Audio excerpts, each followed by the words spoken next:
Assalamualaikum warahmatullahi wabarakatuh. Salam sejahtera untuk kita semua. Perkenalkan, kami dari kelompok 2 akan mempresentasikan hasil diskusi kami yang berjudul Etika Komunikasi Bisnis. Chapter 5, Keterampilan Verbal dan Nonverbal. Sebelum melanjutkan ke materi pembahasan, saya akan memperkenalkan nama-nama anggota terlebih dahulu. Yang pertama, Muhammad Awan. Kedua, Ari Jainuri. Ketiga, Krismanto, saya sendiri. Tujuan pembelajaran. Pertama, mengidentifikasi pentingnya komunikasi verbal dan nonverbal bagi bisnis. Kedua, memahami hubungan antara kekuasaan, status, dan komunikasi nonverbal. Ketiga, mengevaluasi pesan yang dikirim melalui pemilihan pakaian bisnis.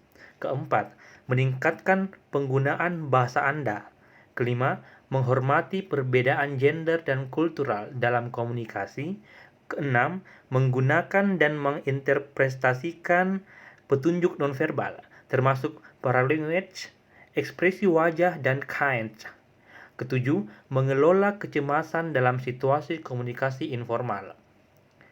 Adapun pokok pembahasan, komunikasi verbal dan nonverbal, penentuan tujuan untuk pesan yang efektif, proxemics, regulasi aturan berpakaian, menggunakan bahasa secara efektif, paralanguage, ekspresi wajah dan mata, strategi pesan.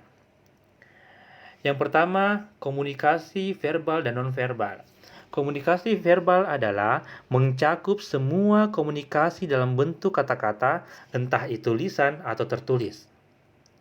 Kemudian, komunikasi nonverbal.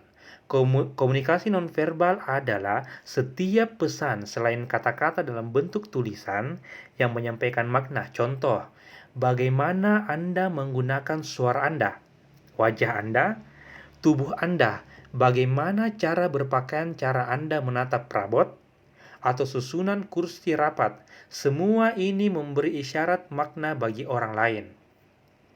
Kedua, penentuan tujuan untuk pesan yang efektif adalah komunikasi verbal tergantung pada pengidentifikasian tujuan pesan, ide yang akan Anda sampaikan dan reaksi yang Anda harapkan, dan penilaian seberapa mungkin penerima merespon dengan tepat.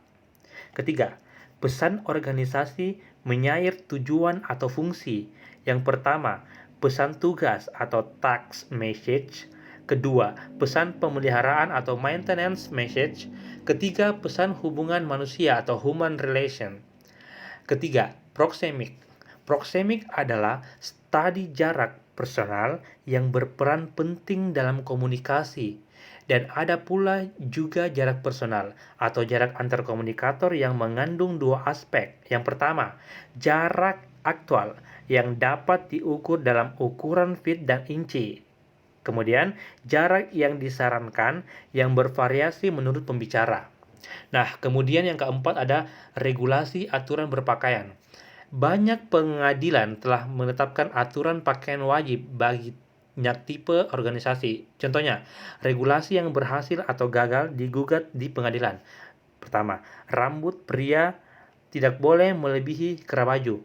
Yang kedua, standar berbeda berdasarkan gender untuk tato yang dapat diterima. Ketiga, pria diizinkan mengenakan kain penutup religius atau sikh dalam dunia bisnis, tetapi di penjara tidak boleh. Keempat, pria dan wanita dibatasi jumlah piercing di lidah atau wajahnya. Kelima, wanita harus mengenakan kaos dalam.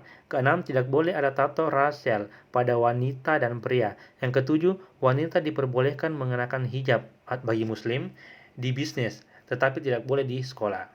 Kelima, menggunakan bahasa secara efektif. Nah, di sini ada 3 poin. Yang pertama, menggunakan bahasa secara efektif, terutama dalam setting bisnis dan profesional, adalah tidak selalu mudah. Kemudian, salah satu cara untuk menguasai bahasa yang tepat adalah dengan membaca jurnal di bidang yang akan Anda masuki. Dan yang ketiga itu ada juga cara lain, yaitu dengan menulis kata baru dan definisinya. Dengan menulis seperti ini, Anda bisa mengingat kata dan cara pemakaiannya. Sebaik-baiknya Anda menguasai kata-kata yang terkait dengan bidang Anda sebanyak mungkin. Itu juga akan memungkinkan Anda untuk mendapatkan hasil yang maksimal.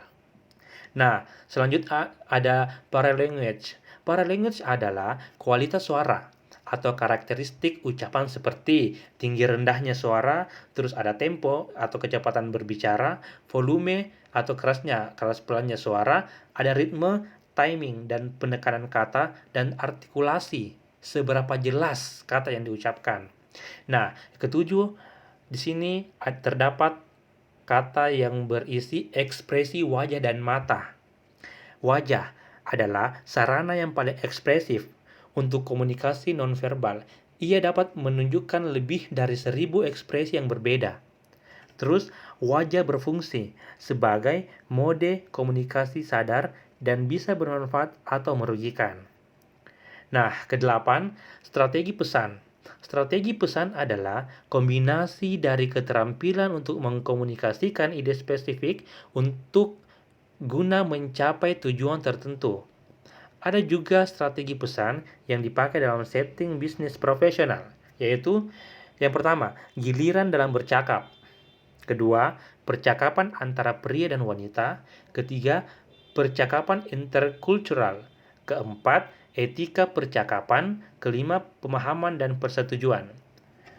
Demikian yang dapat kami sampaikan. Kurang lebihnya mohon dimaafkan. Wabillahi taufiq wal hidayah. Assalamualaikum warahmatullahi wabarakatuh.